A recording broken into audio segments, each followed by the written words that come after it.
Tony, I want to start with, with you, there's so many things we can talk about, and you've been doing this work for decades. I feel like your ability to learn what's at the root of things is second to none. It's so powerful for you to know. And I feel today, since even when you started, people are still stuck. The thing I hear the most is, I'm stuck in a relationship. I'm stuck in a dead-end job. I'm stuck in life. And I feel like I can't move. I don't know what I need to do. What's the first thing people need to do if they feel stuck? They've got to make some decisions, right? I mean, and what stops people make decisions, you and I know, what is this fear? People are afraid of making the wrong decision, fear of not being perfect, fear of the consequences of their decisions. But let's chunk it up a little bit. What do people really want? We started out, we were all here created by something. I like God as the term. Some people like the universe. I'm not here to argue with that whatsoever, but we have to agree that something created us, and that something gave us choices. And choices are how we co-create basically our lives. It's not your conditions, it's your decisions that determine the quality of your life. I had pretty rough conditions growing up, to say the least, but I turned those into good conditions because of a mindset, because of certain psychology, because of certain decisions. And if you think about your life, most people are stressed because stress is usually measured by how much you feel you control events versus events control you. The more you feel events are controlling you, the more overwhelmed you feel, the more stress, the more anxiety, the more fear. And we live in a culture where mental health is at record lows in terms of quality and happiness and joy and fulfillment, and depression and anxiety are through the roof. And it's not because the world is so much more stressful. It's because of the way we process the world. We have more information coming at us than any time in history, obviously. We're drowning in information. We're starving for wisdom. But in order to go from being stressed to not, we understand that I think the single most important tool is decision-making, because I think that's been the skill that took me from, barely surviving in a family that had tremendous pain and tremendous angst, was to be the nicest word to say, and no finances and 4 different fathers and a lot of physical and emotional abuse, to being able to serve literally hundreds of millions, billions of people. It's been decisions along the way. So if you look at your own life, yours, mine, anyone's life, anyone listening or watching, you have to be honest and say, I'm a creator. And if I don't like what I have, I've gotten here by the decisions that have created that. And now look, there's lots of little decisions we make all day long. And I know you talk about decisions. I'm writing a whole book on it right now. And most people, don't understand that most decisions are easy to change, right? I think you give an example. I give the example of Bezos as well as Amazon, and type 2 decisions, the ones you can change very easily. Type 1 are significant, right? They're going to be hard to change. Focusing on those big decisions is really important in life. But I think most people, they're afraid. And then the second thing is they think they don't have enough information, which is really just fear again. Because, I wrote an entire book where I interviewed 50 of the most incredible financial people in the world. All people who started with nothing and became billionaires, the best investors in history, the Ray Dalios, the Carl Icahns, the Warren Buffetts. And one of the things I learned over and over again from them is the smartest people usually are terrible investors. I said, how could that be? Yeah. And they said, because the smartest people want to know everything before they decide. And if you wait till you know everything, the opportunity's gone. And that's true not just in finance. I think that's true in life. Yes. Right? We wait till we have absolute certainty. There's no absolute certainty in life. The only absolute certainty is faith. It's like, how do you drive down a street with nothing but a yellow line separating you from crazies driving at you at 65 miles an hour, and every single day in every country in the world, in every city in the world, someone will cross that line and kill someone because they were drunk, because they fell asleep, because they're texting. And yet, how do you get out there every day without fear and do it? You use a gift that God gave us. It's called faith. It's not what you learned faith. I'm not talking about a religion. I'm talking the capacity to see beyond the present moment and have a sense of certainty, right? And so why do you do it? Because the alternative is to live at home and do nothing. Go back to the COVID days and be trapped, right? We know what that did to people psychologically and emotionally, because they felt completely at the effect of things. So the fastest way to change your life is start making some real decisions. And I know it's hard initially. The other part is it's just that the more you make decisions, the more decision-making muscles you get. You know what I mean? It's like, some people have weak decision-making muscles. You ever been to a dinner with somebody or a group of people, and there's always one person that's hanging on to the last moment, still can't decide. You see the waiter or waitress trying to be nice. You can see them kind of losing their patience. My worst nightmare. Right? It's like, just freaking decide. Help this lady out, right? And they finally decide. Well, that's the habit of a lot of people. And they can't make a decision what to eat for dinner tonight. Yeah. How are they going to make a life decision, right? So the first step is to make maybe make some small ones that you can do and get some momentum. But the more decisions you make, the faster it gets. I think the whole idea that I have to make the right decision is the wrong way to look at it. My whole view has been not deciding is the worst decision, right? I need to consciously decide if I don't want to feel like things are affecting me. If I'm going to shape my world, I make a decision. And if I'm wrong, I'll find out quicker. I'll give you a real life example. I don't know if you remember General Schwarzkopf. I got to know him pretty well. Those who are younger probably don't even remember his name, but the first war that was done over, in with Iran, I guess, basically, or with Iraq rather, he ran the Allied forces, and he was a brilliant guy, and he was very powerful. He could talk to guys that were from the barrio, and he could talk to guys from Princeton incredibly well, and a really lovely human being. But I asked him what the most important skill was of a leader, and he said decision-making, which I agreed with, obviously. And I said, well, what do you think keeps people making decisions? And he said, I'll tell you a story. So he told me the story. I'll tell you the short version of it briefly. When he was a private, he represented a general, and the Pentagon had worked for almost, I think he said, more than a decade and a half analyzing this strategic decision they had to make. And there were people on both sides, and they argued it on both sides fully, so strongly that no one made a decision for over 10 years. And they knew they had to make the decision. If they didn't make it now, it could cost the country our security. It's a big decision. And so he, being the private, organized the team that had to read all these volumes of material so they could summarize it so the general would have the information. And he said, then the meeting got pushed up. And even with a group of 8 people, they could not gather all the information and fully summarize it. Meanwhile, the general was called overseas during this time when he should have been prepping. It wasn't his fault, but he had to deal with it. Flew back. The night before, they're loading up with all this information. He didn't get back till 10 o'clock at night. The meeting was 8 in the morning. Right? Most important decision in the Pentagon's history was how it was framed. He said he came in the meeting. He said, give me your arguments. One person stood up for 20 minutes and gave this full-blown argument. This is the direction to go.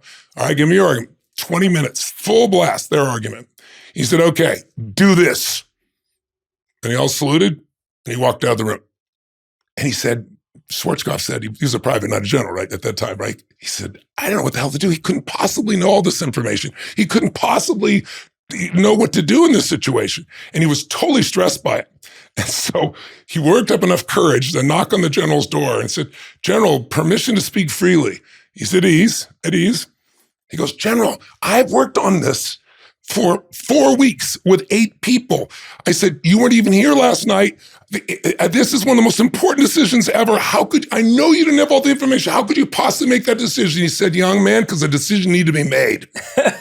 And he said, and both sides are equally strong. So I picked the one I believe is right. If I'm wrong, we'll find out quicker. It won't take 10 years to find out. And if I'm right, we'll continue. If I'm wrong, we'll make a shift. And he said it just was outside of his world. It was so simple. And then he told me one other one that I thought was really good. He said he was leaving one time and he left him as a private in charge of things. He said, you're in charge. You make these decisions. You do these things. I said, General, I don't know. How do I know what to do? He said, Rule 13. He goes, Rule 13, sir. And he's starting to go out the door. He says, what's Rule 13? He couldn't figure out what Rule 13 was. When put in command, take charge. He goes, okay. And he goes, but how do I make the right decision? He goes, Rule 14. He goes, Rule 14, sir? What's Rule 14? Do what's right. Right? Yeah. And those simple approaches, I think, can guide us. And I really believe decision-making is the most important thing. So if you don't like your body, change it. If you like your relationship, change it. Maybe change you first. Otherwise, you'll trade people and have the same problems, right? You don't like your career, change it. But for things to get better, we got to get better. For things to change, my teacher, Jim Rohn, said, you got to change, right? But it all begins with a decision. So maybe start with small decisions or maybe attack a big one. Because when you do, you get momentum. And by the way, it's only a decision if you act on it immediately. And so I have a rule that's like, anytime I set a goal, anytime I make a decision, I make sure that within a few minutes of making it, I do something that commits me to follow through. Because here's the other problem. Have you ever done this? You ever made a decision and not followed through? Yeah. Why?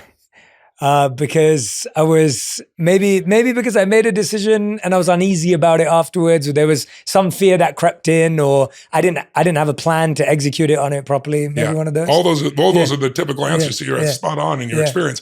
But the biggest reason is people think decision is a one-step process, and I found it's 3.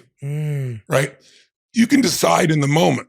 The reason I make that commitment that when I'm in the moment, I do something that commits me when I leave that moment, you get in state, you get inspired enough, or you get pissed off enough, something moves you and say, not another day, not an hour, I'm changing this, right?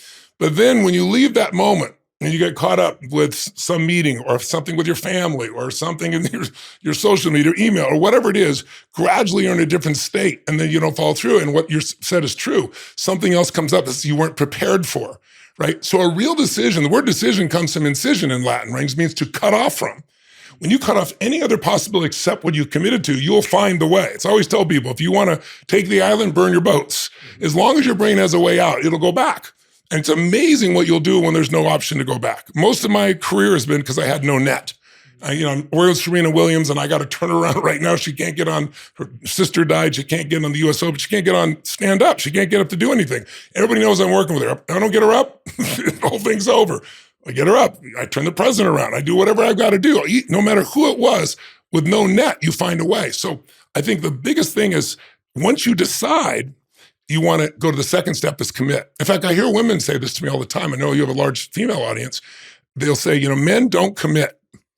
And I said, has he even decided? Because there are different steps. Women jump to commitment very quickly. Men, not as quickly, right? And so deciding is like a war sometimes. I got to figure it out. Okay, I've decided. But then commitment, if I ask your audience to ask them, what's the difference? Let me ask you, what's the difference between deciding and committing to you? I feel like decide is I know which direction I want to go in. Commitment is I want to stay in that direction for a long period of time. Yes. You just added that with exactly what it is. A commitment takes it into the future. Decision is the moment, and that moment can change, which is why so many people make a decision legitimately and don't follow through. That's why you need to take action immediately that commits you to follow through, meaning book the meeting, enroll in the class, call the person and set it up. Organize so you can have that conversation you haven't wanted to have and put it on the calendar so that there's momentum going out of it. But then deciding is really rough. Committing is not that rough. It's just creating enough compelling reasons to follow through, even though it might be tough right now. But there's a third step. And after you decide and commit, there's resolve. What's the difference between decide and commit and resolve for you? What's the emotional difference? Resolve to me, at least from the way I'm hearing it, is just in your own experience. Yeah, there's a sense of, I feel a sense of confidence that I made the right decision so I can recommit and reconnect, or I get a sense of now's the time to pivot. And so there's a resolution of, am I continuing down this road, or are we going to pivot? Yes. At least how I hear it. I understand completely. You're evaluating what something new came. But to me, resolve is whatever you did in that moment, it's done. Right. I know Jim Rohn had told me one time that he was speaking about resolve to this audience of young people. And I think it was like a 9-year-old girl. He said, who's got a definition of resolve? And this young girl stood up and she said, I think it's promising yourself you will never give up. Right. That was a beautiful example. When you resolve, you're at peace. Deciding's like a war. Right? Committing requires energy and taking into the future, as you described. And then resolve, it's amazing. It's like it's done. It's done in me. It may not be done in the world, but it's done in me now. I'll find the way or I'll make the way. Yeah. And there's no uncertainty. There's no fear. There's no anxiety. When you get to that psychological, emotional place, that's the place in which you get results. If you look at an athlete, athletes are perfect examples of this. I'm sure you've seen a time where you watch an athlete walk up to shoot a free throw, or let's say a kicker in football, and you think, he's going to miss it. Yeah. And then they do. How did you know they're going to miss it? Yeah, physiology, where their head was, where their eyes were. Yes. You could see in their state a lack of certainty. When you see somebody like LeBron take the ball to go straight in and go over top of somebody's head and put it through, he didn't just decide, he didn't just commit, he has resolved that every ounce of his being. That's where the ball is going. That's where it's going to go. Yeah. Right? So I think, just to summarize, I think there isn't a more important skill than decision making. And if you're not good at it, all you got to do is start making some decisions.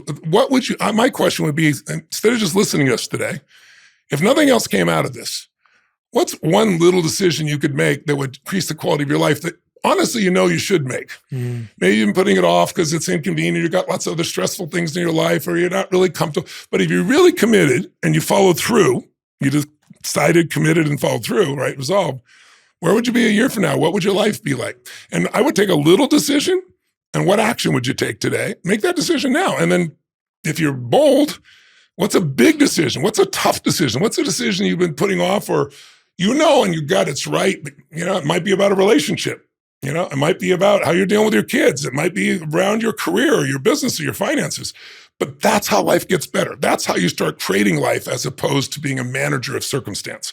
And I think when people are maintaining, when they're managing their circumstances, when they're surviving, they're miserable.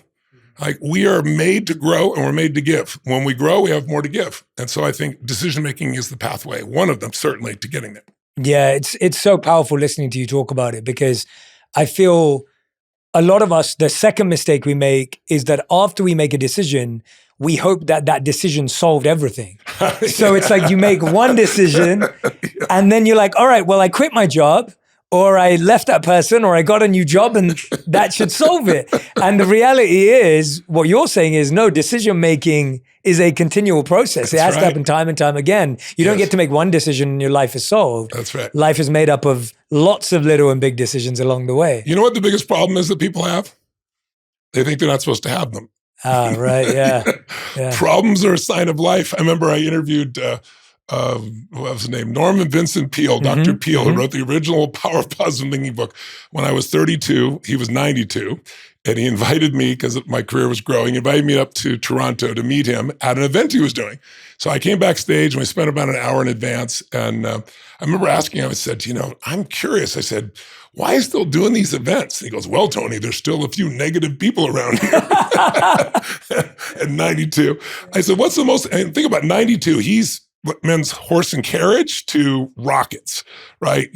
Nothing to computers, right? Just the changes in his lifetime were just unbelievable. And I said, what do you think is the most important thing people need to understand? And he said, the power of problems. And I said, what do you mean by that? He goes, well, the only people without problems are in cemeteries. And I said, I think I heard that somewhere. He said, 1947, I said that. He said, but they never finished my quote. I said, the only people without problems are in cemeteries. So if you don't have any, you better go on your knees and pray for some. Because he said, problems are a sign of life. And what I found is problems call us. He said he was sitting one time at this dais. He was at a speaking dais. It was like a luncheon. And beside him was the heavyweight champion of the world. And it was back in the 40s, right? And he said that he looked at him. His name was Gene Tunney. He's a pretty famous guy. And he said, Gene, how do you get muscles like that? And Gene said, do you really want to know, or are you just asking? And he said, and he told me in his head, he goes, I was thinking, I was just asking, but now I really want to know, because he was so intense about it. He says, no, I really want to know. He goes, every day I push against unbelievable resistance, and that's what sculpts these muscles, right? That's how you build muscle. And he said, I thought about it a long time afterwards, and he said, I think that's how we develop spiritually. We push against problems, and that's what sculpts our souls. And so I think to think you shouldn't have problems, you can call them challenges, it feels better, but it's part of life. It's part of the journey. And solving them makes you bigger, more alive, more spiritually developed, more human, more caring. Pain and suffering, you don't have to suffer long, but we're all going to experience some of it, right? But decision-making is how we get out of it. Yeah. And you're so right, because one of the biggest challenges today is overthinking. Yes. Right? We're exposed to more information, or so we think. And I was reading a study that was saying we now consume 72 gigabytes of data per day. I don't know how much we have truly consumed. Absorb is a different one. Absorb, but it's like faced by it. Yeah. And you think, like, that's a lot. I remember when you were lucky enough to get 1 gigabyte on your iPhone, and now we're talking about 72 gigabytes coming at you. Yeah. So decision-making is the kind of arrow that cuts through that. 100%. Because that's the only way to get out of overthinking. Yeah. And so if someone's spiraling, if they actually listen to you and said, hey, if I just make one decision off of this, that will actually create a shift for them. I can tell you too, it's too long in a conversation like this to describe in detail, but I can give you how I make important decisions. Please. I have a 6-step process. And if people want to jot it down, I call it OOCEMR. Those are the trigger letters for what I do, OOCEMR. And I developed this years ago because I only had one business. Now I'm fortunate enough, I have 114 companies. We do over $10 billion in business. I have no business background, all decision-making, learning skills, et cetera. But way back then when I had a small business, these decisions were just, it was tough. They were important decisions. They felt like they were life and death decisions for the business. And I knew that knowing how smart I am, you're better with a group of people around you. Because even if you have more information, they have another perspective, you know?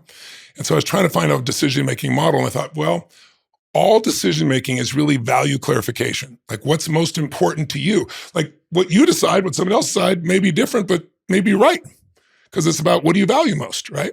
So I thought I should start with decision-making, not by all the emotion that I may have of either anxiety or fear or excitement or passion. Either one can lead you astray. It's like, what do I want? What's the outcome? That's the first O. Outcome. So I get people, and by the way, I tell people, do not do this in your head. The reason people get overwhelmed is they ask multiple questions too fast to answer. It's like, what am I going to do? I don't know what to do. What if she says this? What if he did that? But what if it doesn't do that? And you're asking 20 questions and you don't have the processing power to answer them. So you're just going to overwhelm. Slow it down, Write this one down. thing at a time, right? But start not with what you're afraid of, start with what you want. Because that's how the human nervous system is designed. It's designed to make things happen, to create. So if you become a creator, you start with the what. So what are your outcomes? And this is the reason it's hard to make decisions for most people is they have multiple outcomes they're trying to get from the same decision, right? They want to make everybody happy and they want to make $1 million and they want to have more free time, and, all simultaneously. So you have to say, which of those things is most important to you? Is it the free time? Is it the family time? Is it to make more money? You have to decide what's most important for you, right? So I have people write down their outcomes. And they're usually, if they're having a hard time, it's because there's multiple outcomes.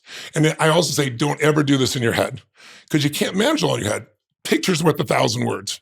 So you write down the outcomes and then you put them in order. And then you put the why, because the why is what matters. Like, what is the reason? What's the emotion behind this? What is it even though I say this is what I want, what do I want out of this? What's it going to give me? It's going to give me joy. It's going to be happiness, fulfillment, spiritual development. What is it, right? So now when you're crystal clear what you want and the order you want it in, and that's critical. What's number one? You got to be rigorous. Now you can make decisions by going to the second O, what are your options? And I always tell people one option is no option. 2 options is a dilemma. You need at least 3 choices to be a choice, right? And when you get to 3, you usually find there's 4 or 5. Now, you may not like them all, but you shouldn't lie to yourself and say, this is the only option. That'll stress you out. Or these 2 are the only option, you'll get stuck in a dilemma. So I write out all the options. Then I go to OOC is consequences, which is what you're doing the decisions for. What's the upside and the downside of each of these decisions to the best of my knowledge? The upside could be this and this, the downside could be that and that. I've considered the first half. Okay. Now you know what exactly you want, you know what your options are, and you know upsides and downsides of each. So now we're going to go into the last 3 stages. I'm going to evaluate, mitigate, and resolve. Evaluate. Now I'm going to evaluate what's the probability of those consequences. Because you might have something that's like, oh my God, if this happens, it's the worst thing on earth, but the probability is next to 0 and you're all stressed out. Unless you evaluate probability, you're wasting your time. You might have some go, oh my God, if this works out, it's going to be the greatest thing in the history of the world, but the likelihood of happening is 0, right? You can't let those extremes get you. So you start to see by evaluating what's there. And then the last 2 steps are fast. It's mitigation. Mitigation means, okay, I've seen what I want. I know my options. I know the upside down. I know what's probable. Now, could I take something from this option and mix it with this one? Is there a way to mitigate the downsides? And almost always there are. And at this stage, your brain gets really creative because it's not in fear or uncertainty or anxiety because you're not in your head. It's right in front of you. And the last part is resolve. And I gave you a million stories, but it's too late to do. But I can just tell you, I've made personally $400 million from one decision I made from this personally. I'm trying to give you an economic piece. What the spiritual, emotional value has been on things is priceless. And I can honestly tell you by using this system, and I'm writing this book right now called The Power of Decision, because I want people to have that skill. And I show them everybody, Bezos decision-making skills. I teach people everybody's format, but this is my format for doing it. And I found it to be incredibly valuable, especially when you add commit, resolve, to it, not just decide to the process. So I hope that's helpful for people. That's a great system. That's the best way I've heard it explained. I really appreciate that model because I think too much of what decisions making is based on today is, if you really want something and you go after it and you organize and you have a plan, you'll get there. And it's like, well, wait a minute, it's not true. You didn't evaluate the probability. You didn't look at it from a systematic point of view. Or the other side of it is like, all right, you made a decision, you get some good insight, get some good advice, get some good mentorship, you pivot. But the point is you can save yourself so much time. You got it. By doing what you just shared. Huge amounts of time. Huge amounts of time, money, and energy. I was going to ask you, Tony, you have such a systematic brain. Like when I've learned from you, listened to you, everything is so process-oriented, which I love. But at the same time, you have this deep faith, this deep spirituality, and you brought it out there. You said, I made $400 million, and at the same time, the emotional and spiritual benefits priceless. Are off the charts. Talk to me genuinely, because I think today we all hear about, you can manifest this, and you can get that and this. I feel like you have a really pragmatic and process-driven approach to both. Yes. How does faith, how does energy, how does spirituality correlate with a very systematic, process-driven approach? That's a great question. No one's really asked me that question. That's nice. It's a reflection of your qualities as well, which is, I think you look at both sides as well as I do. I think there's nothing more important than spirit, soul. There's nothing more important than your spiritual development.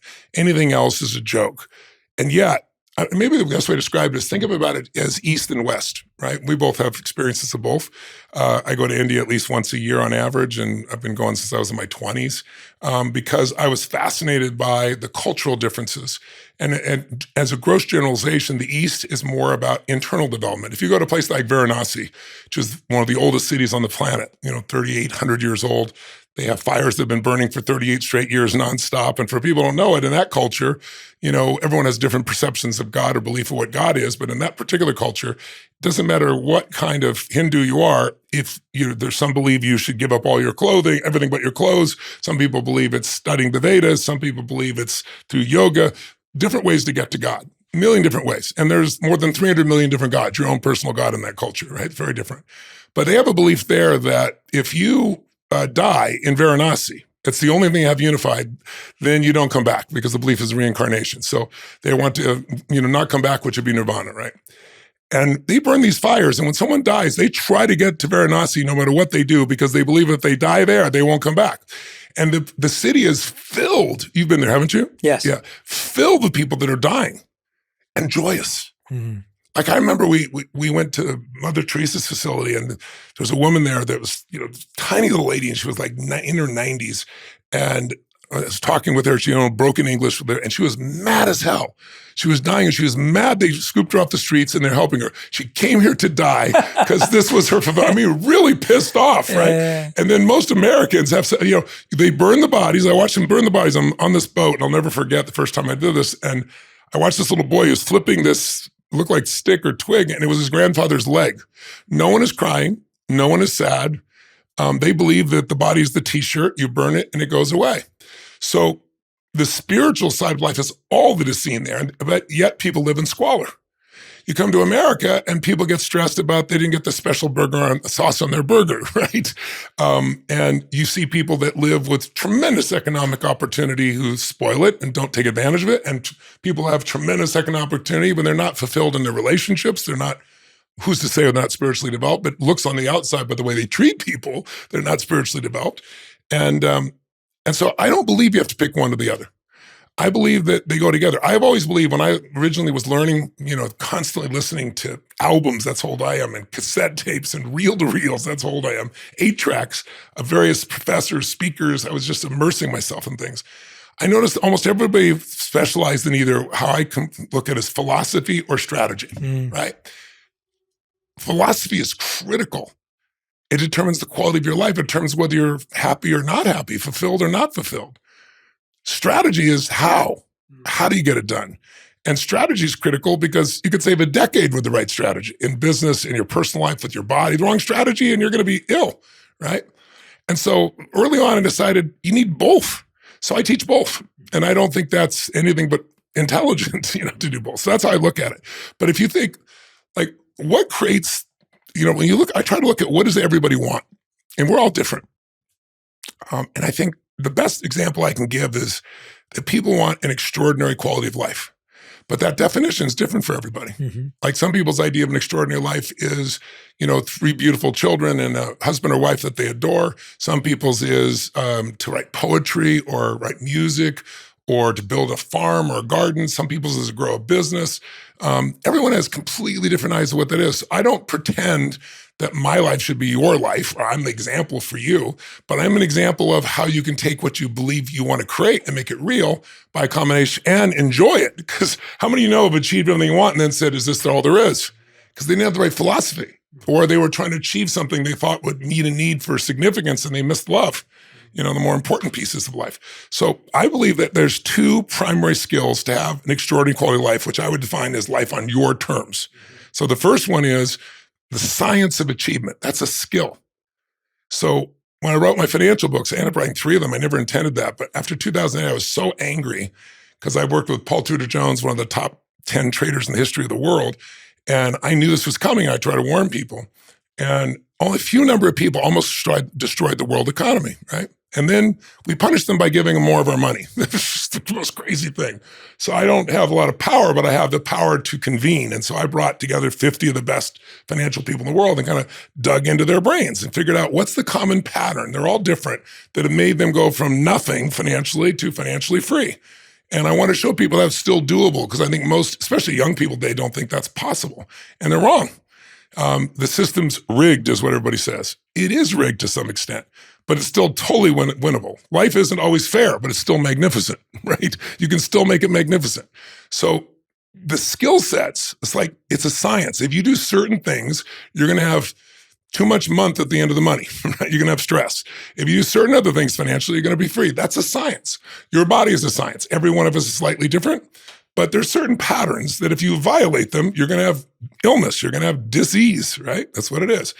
Or if you surround yourself or apply them, you're going to have a high level of energy, a high level of health. That skill is the one that most human beings in the Western world are pursuing. They want to achieve more, and the whole focus is let's get more. And we're a consumer culture, and so as a result, a lot of people do that, and they're still unhappy, right? That's because the second skill is more important and is not promoted in Western culture very much, and that is the art of fulfillment. And notice I said art, not science. Because what fulfills you, and I consider you a dear friend, and what fulfills your best friend and what fulfills your kids may be really different, even though you love each other and you're all part of the same family, so to speak. We're all unique in that way. It's like, what does God love? Go to a forest and take a look around. Everything's different. It's ultimate levels of variety of shapes and directions. It's not supposed to be one thing. I think that's the biggest challenge in our culture. We've experienced all this, this pain and these shootings and so forth about people who want to shoot other people because they believe something different than them. Man, we've really lost it when we can't have a conversation anymore, or we can't learn to agree to disagree. That's part of, you can love somebody and still disagree with them. I know in Congress, I have friends who were, worked at the vice president level and worked at the presidential level and worked in Congress and Senate, and they would fight like hell 3 or 4 decades ago, and they go have a beer together. Now they don't even talk to each other. It's a crazy thing. But my point is, fulfillment is an art, and fulfillment is as different as you and I are. There are no laws to fulfillment, but there are some principles. And one is growth. If you're going to be fulfilled, you got to grow. In fact, the whole self-care mentality we have, which I think was important, it was like the antidote to the, what they used to call it, the hustle culture. Burnout culture. And people are always stressed. They're stressed. They're hustling just to make money. There's no meaning. When there's no meaning, you can work your ass off and be so fulfilled if it's meaningful to you, if you're doing it for a higher purpose than just money. I'm not saying you shouldn't have money. You should. It's part of a master skill of being alive and take care of your family.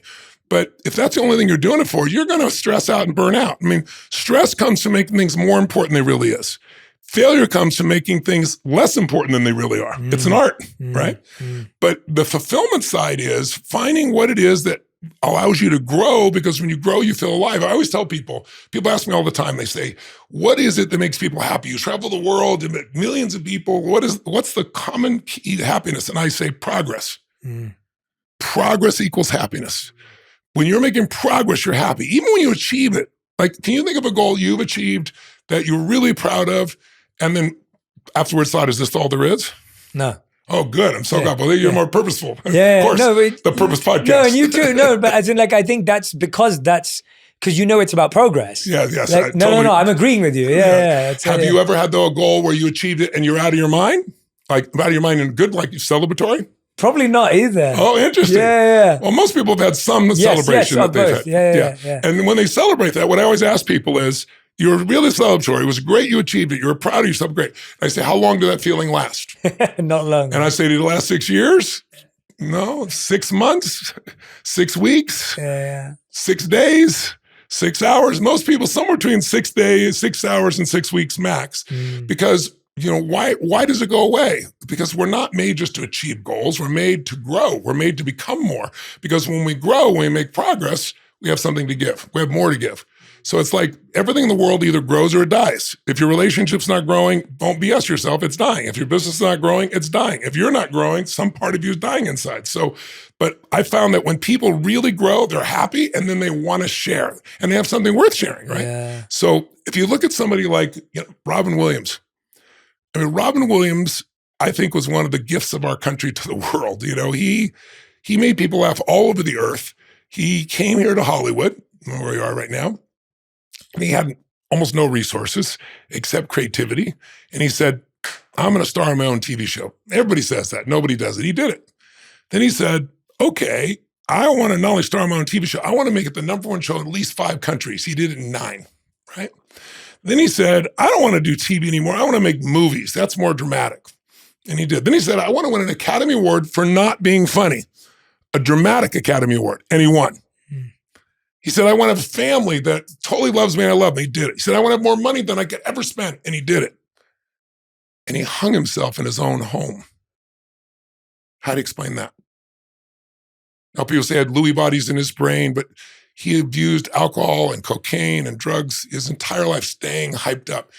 He worked to make everybody as happy except himself. So I really believe that success without fulfillment is the ultimate failure. And you do not have to separate them, because if what you're doing is designed to try and serve something more than yourself, you're not going to be stressed. I mean, when you're trying to serve your kids or you're trying to serve your community or your country, when there's something you care about more than yourself, there's an energy that you have. All suffering comes focused on the self. And ironically, again, I started to mention self-care. I'm not being derogatory towards self-care because I think it's important to take care of yourself so you can take care of others and take care of yourself. But it's become it's the new hustle culture. Self-care means you're doing something, directing your mind, soul, and spirit to become more, not just checking out, right? Yeah. And And so many people are doing it now, and I think that's a huge reason why. I don't know if you saw, I looked it up the other day. I actually brought it, I want to make sure I had the right numbers. It blew my mind. Yeah, 61% of Gen Z has been diagnosed with anxiety disorder. 61% of a generation. 54% of Gen Z women report diagnosed mental health conditions by American Psychological Association. 34% of Gen Z are currently taking prescription medication, and there's been a 129% increase in the trajectory use of antidepressants among teenage girls since the pandemic. I mean, it's like, there's something wrong here. This mental health crisis is because we think we should do less and we're going to be happier. There was a study done right in the middle of COVID by a woman who wrote an article in the New York Times, and she took people who were miserable and angry and sad and said, we're going to do a time management course with you for 9 weeks. And I'm going to ask that you do more during these 9 weeks. And at the end of 9 weeks, just by feeling in control of their lives, right? 20% increase in life satisfaction, 18% increase in productivity by doing 5 times more than what they were doing when they kept, because the problem with pulling back and taking care of yourself when it's the extreme side, not what you or I would do. I know you have the meds thing you talk about, right? In terms of meditating and eating well and diet and sleep, right? Is that the ones you couldn't agree more with you on that. But when people make it like just letting go and doing nothing, I mean, I understand the value of that. But the weaker we get, the harder it gets. It doesn't, like, you don't hit a bottom and now you're okay. You just get weaker and weaker, and now little things are stressful. It's just like the decision making. The more you don't make decisions, the more anxiety you have. The more you start making decisions, the stronger you feel. You feel like you're in control of your life. And all it takes is a few good ones for you to start getting momentum. So I think those 2 skills are the key to a great life. Master the science of achievements. You can study how people did it.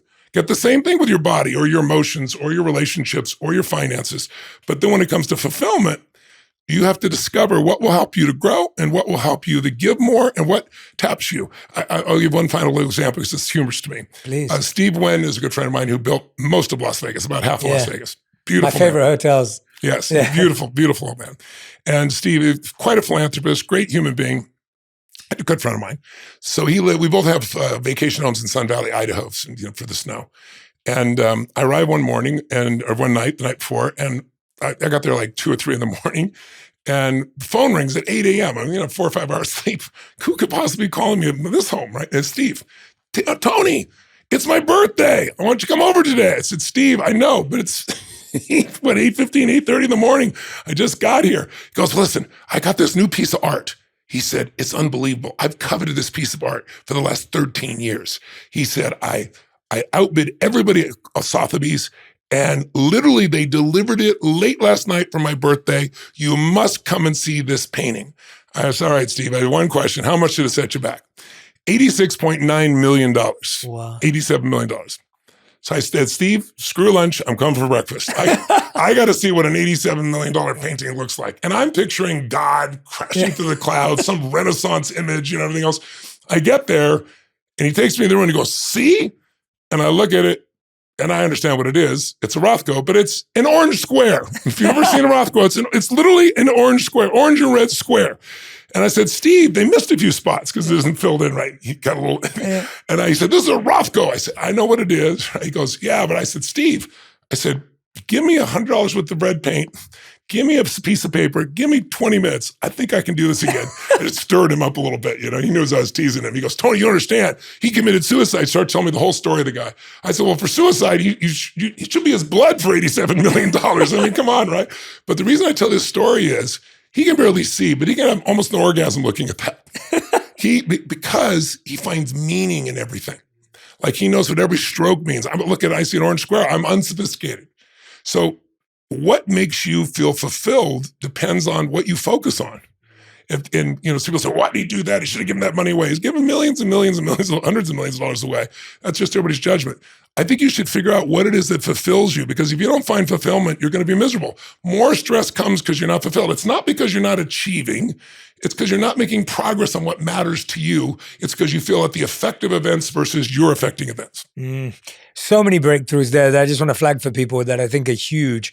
The first point being this breakdown of the science of achievement and the art of fulfillment. It's so important because I think today what people are getting confused is that they think if they're more fulfilled, they'll be better at the science. No. And that doesn't work that way. And you won't stay fulfilled either, because their idea of fulfillment is what feels good in the moment. But what feels good in the moment is what feels good long-term. What feels good long-term is when you grow. Yes. And when you give. The two things that make us feel alive is growing and giving. Yes. And you grow so you have something to give. Yes. And then same back the other way, the science of achievement won't make you more fulfilled, which you made. One big breakthrough. Second one is what you just said now, this idea that self-care is promoting this idea that we all want more comfort.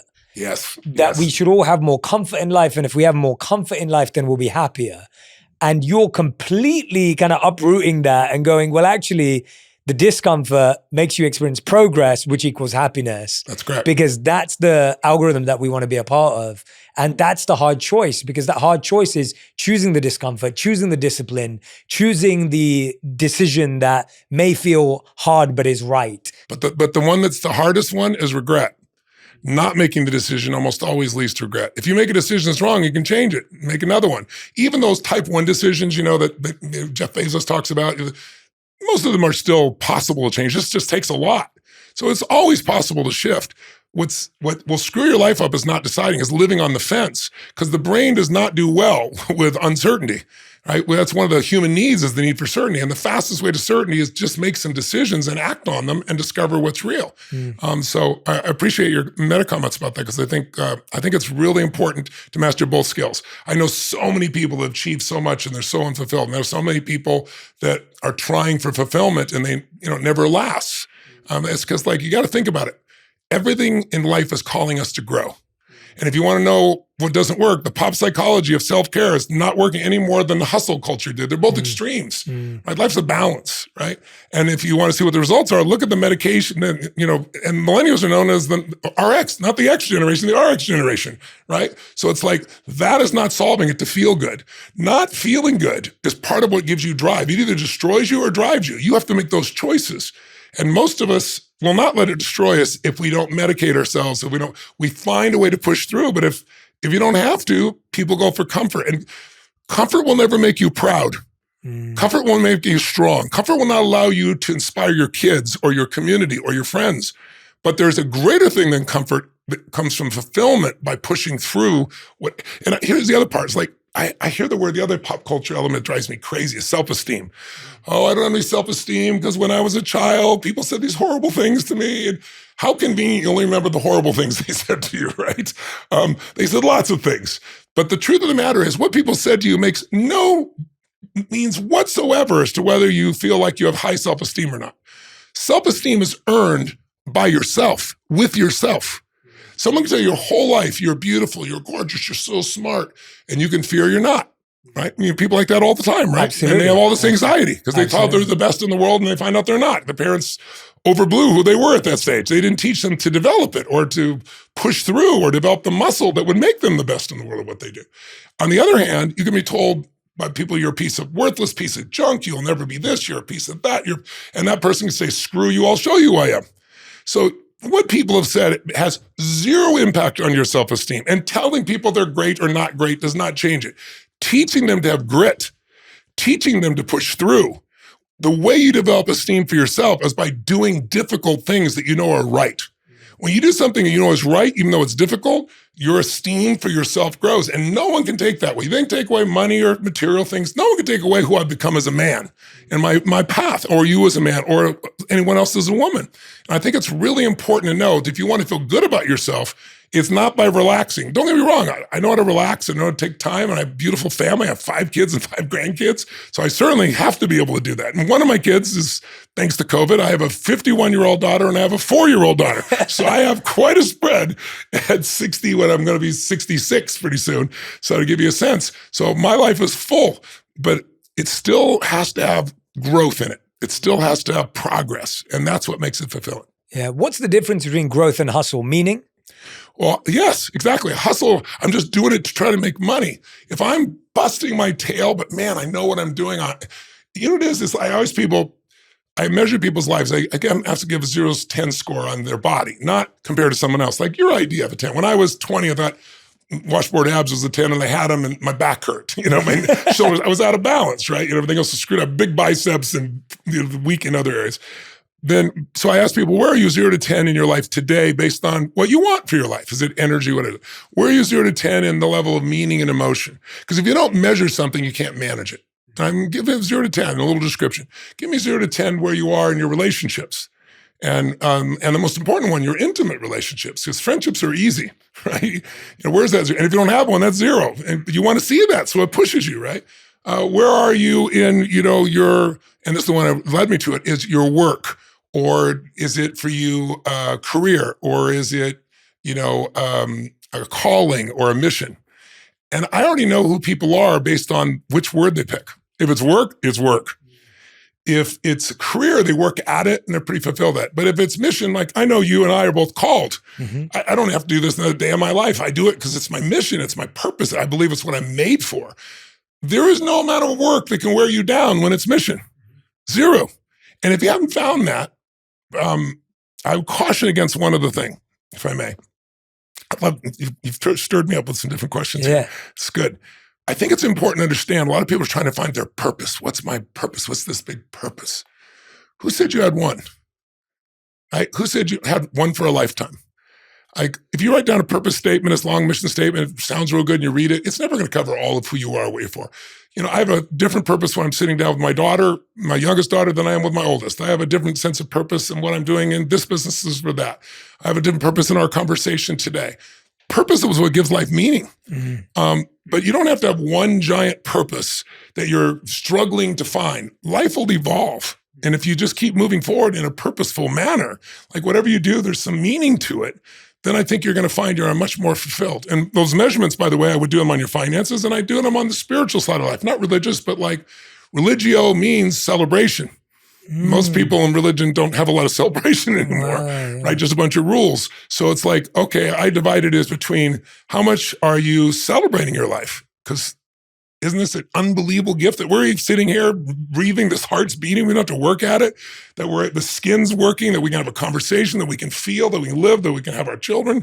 That's a miracle. We forget what a miracle it is just to be alive, right? So are you celebrating? And then are you contributing? Because celebration without contribution doesn't last, And so I say measure those things. But to answer your question specifically, I think it's critical that you understand stress comes from having activity without purpose is the drain on your emotional well-being. Yeah, and that's what we're struggling with. Yeah. That makes sense. Yeah. You just mentioned there you have a child who's 51 years old, and one that's 4.5. I wouldn't call her a child now. Yeah. She wouldn't appreciate that. Yeah. I have a daughter who's 51. Yeah, you have a daughter. You have a daughter. Sorry, yeah. You said you have a daughter who's 51 years old, You probably still see her as a child in some ways, I assume. I don't know. Parents always do. My mom can't stop seeing me as a child. But yes, you have a daughter who's 51 years old. You have a daughter who's 4.5 years old. Yeah. Talk to me about what being a dad at that age was like, and in your 20s, Yes, to what being a dad in your 60s looks like. Like, what's different? What are the different challenges? What are the it's different lessons? It's my favorite stage of life is this stage of life. I would say that first for everyone listening.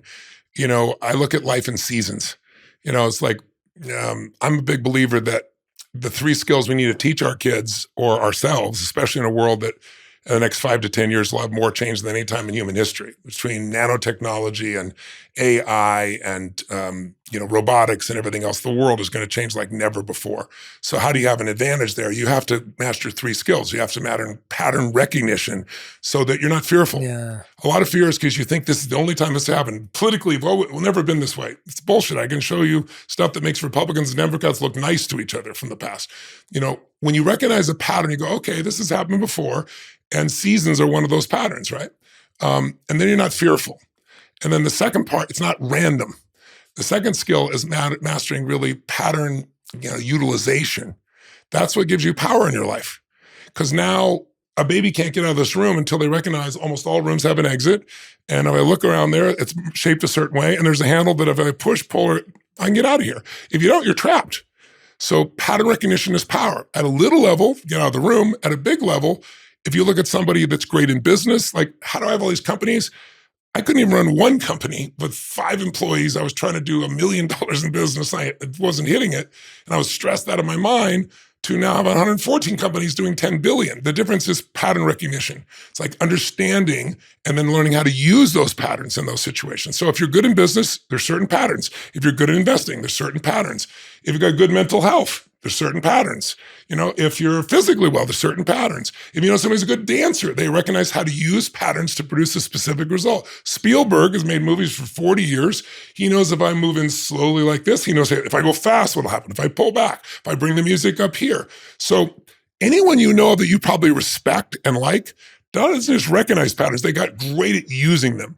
But the third level for me is pattern, a creation, where you really, it's like if you played music, you did it usually by playing someone else's music.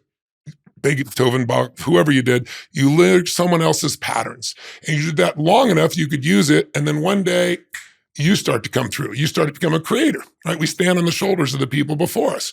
And so those 3 skills are how you can compete or do well. And I want that for my 51-year-old and I want my 4-year-old. Having said that, you don't recognize as many patterns when you're 25, to answer your question, right? And I'm proud of the father I was. I mean, I got married, my first marriage, to a woman that was 12 years my senior, and she'd been married twice before me. She had kids from both husbands, and she moved in with me, and she was so unhappy, and I was like, bring them here. And I adopted all those kids. So if you can imagine, I was 24, just turning 25 years old. I had a 17-year-old son, an 11-year-old daughter, a 5-year-old, and then shortly after, a blood child of my own coming on board. And so I was out to change the world, and I had to learn how to manage my life and who I was. And these kids, I fell totally in love with them and the joy of my life today. And that marriage lasted 14 years. And when they grew up, I was there for the kids, honestly, more than anything else. We weren't the right match for each other. We're still good friends. And I married my wife now. We've been together 25 years, the greatest gift of my life. But my wife didn't think we could have kids. The doctor told her point blank we couldn't. So we ended up doing it with a surrogate, and it was COVID. And I'm normally going on the road 225 days in a year, 200 days in a year. With COVID, they shut down every arena in the world. I mean, they went from doing 15,000 people to them saying I could put 100 people in the arena. So we pivoted, and I started doing digital seminars. We did the biggest ones in the world, 1.3 million people in an event for 3 days, and really made it an experience that was amazing. So there was time. So we got our daughter. But to answer your question specifically, I think in my 20s and 30s, I was still trying to figure out completely who I was. And all I knew is I want these kids to be loved. I want them to know that they're not here to demand from life. Life is expecting something from you. And that if you're here to be a contributor, you'll always be happy. And I really accomplished that. I'm proud of all my kids. They're all contributors. They're all contribute time, energy, money, resources to help people who are not as well off as they are. They're all great parents. And they're all just good people. But with my daughter today, it's, I had her at 61. So certainly not what I planned for. It brought more joy to me than anything else because you know so much more. You have so much more wisdom to share. You have more time to just experience things versus when you're running, trying to make it all happen. Yeah. And I think someone like yourself at 38, and we talked off the air here that at some point you'll probably have children. I think in that 38, 39, 40, you have more wisdom because you're still, you know who you are now to a great extent. You'll continue to evolve. Yeah, I'll continue. Especially you, right? I'm continuing to evolve, right? Yeah. But I think there's just more to give at that stage. But I also would tell anybody that I wouldn't, if someone would have told me, if you think of 0 to 21 as being a pattern of seasons, like when I say pattern recognition, the pattern that has changed humanity the most, the first recognized pattern that we changed and started to use was seasons. Until then, we were hunter-gatherers and starving to death unless we could find the right food. Total stress. Way more stress than we have today, right? Yeah. But then what happened? We realized, wow, there are these seasons, and if I plant in the spring, I protect it during the summer, I get to reap in the fall, have enough for winter, I can do the whole thing again. Well, if you do the right thing at the wrong time, you get nothing. It doesn't matter how hard you work. So I'm a big believer in looking at what season you are in your life, such a great what answer. season you are in history, right? What season I'm in with my family. And so I think a 0 to 21 is springtime. Everything grows in springtime. It's easy to grow things in springtime. If you start a business in springtime, you think you're a genius. You're not a genius, you're just in the right season, right? But then summer comes and things are tested. And God or the universe, whatever you want to call it, has made it so we have an easy time and then we have a tough time to test this, to make us grow. An easy time rewards and a tough time. So summer, think of it as like 22 to 42 roughly. 0 to 21, you're taken care of. I had a childhood that was a little tough, but I was 13 or 14. I had to work to support the family, but I didn't have to make all the money for the food. Someone else was housing me. Someone else was taking care of me. At that stage of life, you're taking in information. 22 to 42, now you go test it, right? Now you go say, well, I was taught all this stuff, but what do I believe? And in the early stages of that season, you think you're invincible. You think you're going to be a multi-billionaire, president of the United States, and have 100 relationships simultaneously, and everyone will be happy, right? And then by the time you're 32 or 3 or something like that, you start going, I'm not a billionaire, I'm not the president of the United States, and I can't even one person happy in a relationship. What the hell's going on here? And that's usually when people start to look out for people like you and I who are looking for some wisdom about how to live life in a way that's happy and fulfilling and growing and expanding because they know they're not invincible. That stage, if you're listening, if you're in that 22 to 42, it is the most painful stage across all studies, most unhappy stage. If you're happy right now, that is awesome. And anyone can be, but most aren't fully happy at that stage. It's the most trying stage. It's the testing time. And if you didn't grow during spring and take care of yourself summer, then you won't reap in the fall. You're going to weep. But if you grew in both those stages, now you go to the third stage. That's, basically 43 to 63. And both these numbers are round, right? Some people are early, some people are late. But in that stage of life, you've accumulated enough skill and knowledge. If you've grown, you know the people, I'm sure you're already experiencing it now. Like I was in Greece and I got stuck. I'm fortunate enough to have a private plane and I'm supposed to fly to Germany and I want to drop my family in Italy so I can have a good time. And they, we had it 2 weeks in advance. They told us what the times would be. And then they changed the times and said I couldn't get out until after my seminar started with 13,000 people from 54 countries, right? And I'm like, and they were immovable. And so like, okay, my only option is find some other way to get to Athens and fly somewhere else. And it's like, no, at this stage of my life, there aren't very many people on the planet. Who do I know that knows, the prime minister of Greece? So I asked ChatGPT, Tony Robbins, who does he know? It gave me a list. It's like Mark Benioff of Salesforce, one of my dearest friends, and human partners. Peter Diamandis, one of my partners in business. Yeah. He's from Greece and he knows, and went through the whole list. There was like 9 of them. So I called 3 of them and, the poor prime minister got about 9 calls. And next thing I know, no problem. They moved the time and everything else. There's a stage of life that if you've done your job and contributed enough to society, that most of the players or most of the people in the industry, and you've got relationships that are 20 years long or maybe 30 years long. And the talent pool is not elastic. There's only so many people that keep growing. And so you usually know those people and have a role in that. So that stage is where most people have that stage that we can think of as autumn, as the fall, as the reward stage. That's when most people earn the most. That's when most people tend to grow the most. That's when you start to really become a leader in that stage. Now, obviously, it can happen earlier. And then 64 to 84 to 104 to 124, which is the oldest living humans, is the winter stage, which is there's a gradual decline in the body no matter what you do at some stage. And you have to make sure you keep your mental facilities up. But it's also the most magnificent stage because you can make not only a phone call to get your plane out, but you have 40-year relationships now. I've got 5 kids and 5 grandkids. I've got people that I love with my soul that I would do anything for, do anything for me. I don't know many things in life. I feel closer to God and the universe than I've ever felt in my life. I feel like my life is such a blessing. If my life ended tomorrow, I'd be the most blessed man on earth. I'd like to continue contributing, but that's not in my hands. Yeah, we need you around, Tony. Yeah. But that's not in my hands. Whenever I go, it'll be the right time. So it's just like, I want people to know, and all the studies, by the way, show if you stay healthy, this stage I'm talking about is the most fulfilling stage. And it's a stage where you get to become, an elder statesman, and you're not trying to prove to somebody who the hell you are. You don't play the social media game. You know who the hell you are. If people know you, like people know you're a good person, but if they don't, you don't really care, right?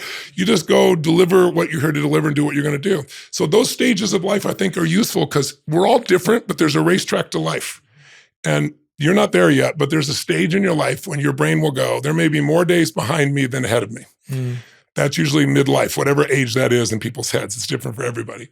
And there's a beauty, there's a massive increase of the beauty of life when you begin to realize it's a limited racetrack. Mm. It's you value every moment, every relationship, every experience you have even more. And I'm at a stage of life where I have so many friends that are 20 years my senior. I have a lot of friends in their 80s, and I have friends my age that have passed away just in recent years. And it just reminds you that it's a limited racetrack. But I think that's valuable. I remember I read Ray Kurzweil sent me one time. Ray Kurzweil's a brilliant futurist, one of the smartest in the world, right? And one day he sent me this little story. He goes, Tony, I think that you'd appreciate this. And it was a write-up about a story from a TV show that was done years ago. And in the TV show, which has a little twist, it's about a man who is a gambler, and he goes to heaven. And his idea of heaven is staying at the Wynn Hotel in the presidential suite, right? Or the Encore, the presidential suite. And he wakes up in heaven. He wakes up at the top of the Encore and he opens his closet. There's all these suits and outfits, and he opens the drawers, and there's cash and there's jewelry and watches and all these things. And he goes downstairs and every woman notices him, and he goes and he's blackjack, you win, 21, you win, And all of a sudden he's playing craps, you win. And he's like lit up like a Christmas tree. And he goes home that night with more than one person, and he thinks it's the greatest experience of his life. And he wakes up the next day and does the whole thing again. And the next day he does the whole thing again. The next day he does the whole thing again. After 3 weeks of this, he's sitting at the table. He's playing blackjack and goes, 21, you win. He goes, of course I win. I always win. He's getting angry. He goes, there's something wrong here. He goes, I want to speak to the head angel. There's something wrong here.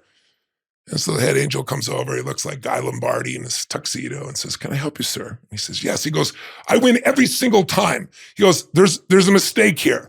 I don't belong in heaven. I'm not the kind of guy that should be in heaven. And the angel looks at him and said, who said you're in heaven? Oh, wow. If we always got everything we wanted, if time was unlimited, would you value life as much? Mm. So I'm here to make sure we make every moment matter with meaning and with love. Mm. It's beautiful. I love that story. And I mean, you've dedicated so much to this and you keep doing it. Time to Rise Summit. Time to Rise is coming up at the end of this month. Yes. And it's another opportunity for people to get better at making decisions, to decide, to commit, to act, to resolve, to have that energy. Everything we've been talking about today. Plus, there's something about the calendar that's so funny. It's totally arbitrary. Yeah. But a new year is like a new life. It's like a fresh start. And we all need a fresh start. But the problem is most people set a bunch of New Year's resolutions and, 98% they don't follow through on them. So this is about, hey, let's figure out what you really want. What's getting in the way? What's the plan? It's only 3 hours a day. So think of it like a great movie, only you're in it and you're actually changing your life 3 days in a row. So it's January 29th through the 31st. And you can attend from anywhere on earth. We had 1.3 million people last year attend from 193 countries, every country on earth that exists, at least that the UN recognizes. And it's an experience I promise you won't forget. Plus, there's a community of people, and there's zero charge. It's not like partial pay, or there's zero charge. Once a year, I do this just to give back to people all over the earth. And it's really, really dynamic. And people create incredible changes, and they share them with the community on Facebook. I look forward to it every year. So I hope people will join us. And then the other thing, I hope you'll join me for that, because it's an immersion and it's the beginning of the year and you set yourself up to win and meet some great people. But then also I've actually now created with partnership with Paramount, where I'm doing the Tony Robbins Network, which we've just launched, and it'll be all over the world. They're going to actually translate it in every language. I'll use AI, so I'll be speaking with my own voice, and it's amazing technology we have today. But it's literally 24/7 channel of nothing, but we've got dozens of programs we developed on how to improve your body, your emotions, your relationships, your finances, and there's no charge for it at all. So anybody can dip in and have an experience there as well. Wow, that's fantastic. I mean, what I love about Time to Rise is that few days, those 2 to 3 days that people will spend with you, it will create a shift. There's no question. Because we all need those moments where we just immerse, we get absorbed, we get focused. Because some of us maybe will do 10 minutes of thinking about our life here and 30 minutes over there. And maybe you'll spend an hour if you're lucky. But to have 3 days of 3 hours each, it's colossal what could happen in your life. And I really believe in immersion. The reason I do live events, and they're usually 12 hours a day to give you an idea, and people who won't sit for a 3-hour movie will go 12 hours and say, this is the greatest experience of my life, is immersion is the way to learn. Like if you're going to learn a language and you learn a little bit at a time, most people learned in high school and college, they don't speak the language years later. But if I dropped you in Rome for 90 days with no teacher and I pick you up, you're going to be speaking because you're seeing it, feeling, experiencing it. So 3 hours isn't quite that level of immersion, but it's enough to really create momentum, make some real choices, and really change your life for the better. And it'd be my privilege to serve anyone who wants to join us. And again, there's no charge for it. Last question, Tony, before we end. You mentioned there that, and you've talked about it in your seminars, I've seen you talk about it, your relationship with God, the universe. Yes. And I wanted to ask you about that, because I think we often refer to a relationship with God, a relationship with the universe. What does a relationship with God and the universe look like? How does one nurture that? What does that mean? It's more of what it feels like to me than what it looks like. It feels like, I feel like I've been guided in my life because I've asked for guidance, and I believe I've been created. I think we're all created for different purposes. And my own personal belief, which may be wrong, is that I'm here to make things better. I mean, I wear these silly baseball caps all the time just for fun, but if you read them on the side, it says, be a blessing and you'll be blessed, is what it says underneath. And that's my whole philosophy of life, be a blessing. And I think, I know one of my sons, Josh, I remember when he became a Christian. I'm of the Christian faith personally, but I'm quite broad in my approach. I'm not restrictive in my thinking, and I don't believe everyone should be what I believe to believe. In other words, if you have a spiritual belief, I hope you follow it, because whatever it is, if you don't follow it, you're probably not going to be happy. And I'm not a proselyte of people to have to be or think a certain way. But I remember my son, he became Christian, and when people find God in whatever way they find it, they often think no one else has that. It's only their way, And he became very, very rules driven about this is how it is and that's how it is. And I was quite concerned. But rather than trying to push him to be a certain way, I told my wife, Sage, I said, honey, we were in Fiji, and I said, I've got a few days. I said, I'm going to go on a fast for the next 4 days, maybe 4 or 5 days, just drink juice. And I'm going to read the whole Bible from cover to cover. And I said, because I've never read it that way. I've never done total immersion like I talked about. And I read the whole Bible, and literally about 18 hours a day. And I was struck at the end by an overall pattern. So I went to my son. He was being very devout and very right, wrong, good, bad. And anytime you make things extreme, I think it creates problems, right? And I didn't try to make him wrong in any way. I said, God's this and God's means that, and this is what Christ did, and this is how it is. And I said, okay, Josh, I said, I have one question for you. I said, I just read the entire Bible from cover to cover, and his jaw dropped open. I said, I'm dead serious. And Sage looked at me and she goes, he did it. I said, one thing that comes out of me, I read the Old Testament, and God seems like a selfish bastard who's mean and vindictive. And I read the New Testament, and God seems incredibly loving and supportive of all. So I said, if that's true, does God grow? And there's this long pause. He felt like he was being trapped. Like, you're trying to trap me. And I said, I'm not trying to trap you. I'm asking an honest question. I mean, everything in the universe either grows or dies.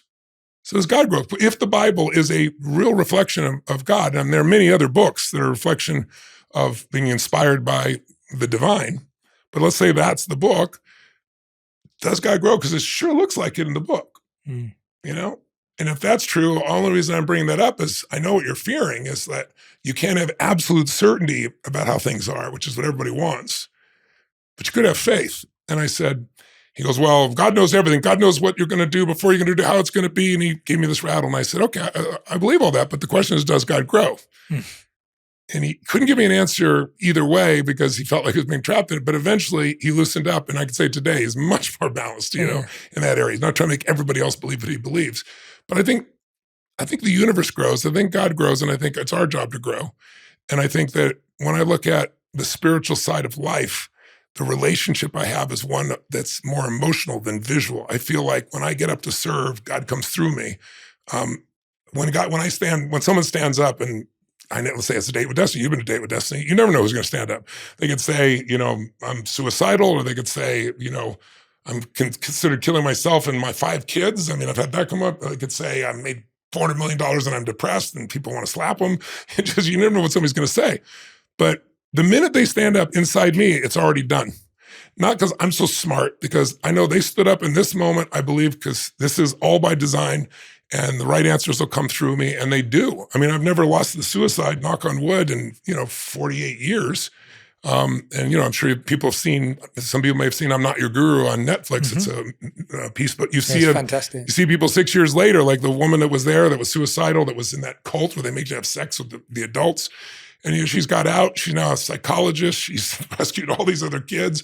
She doesn't have an ounce of depression or suicidal thoughts, Stanford did a study that shows that. So I guess what I'm trying to say is that the spiritual side of life is critical. But what I said to my son is this. I said, I want everyone's relationship to be God if I had a choice, which I don't. But if I had a choice, it should be as unique as your signature. Why should everybody copying everybody else? You should have an individual relationship with God. So I said, I really appreciate if you read the Bible or you read any great spiritual book. I personally am Christian, but read any of them and let God speak to you. Don't just take it from another man or woman standing on a stage telling you what to believe. I would tell people in my events, I'm not here to tell you how to be. Who the hell would I be to do that? I'm just sharing with you insights and tools and strategies that can help you guide yourself to who you want to be. And hopefully to ask you, who do you want to be in this lifetime? Because in the end, what you get's not going to make you happy. Who are you going to become?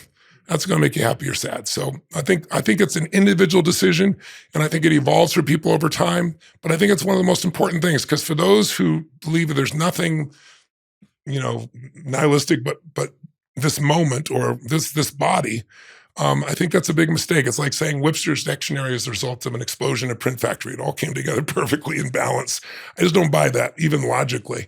And I think you're missing out on life if you don't think there's something more than you, and also something more to serve than you. And that gives me personally a great sense of meaning.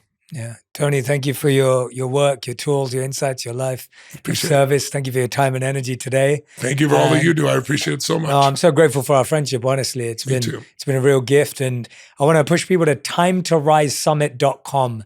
It's timetorisesummit.com. That's where you can subscribe. Remember, you can sign up for absolutely free to join the Time to Rise Summit. You can be a part of it with all of the seminars, the insights, 3 hours a day.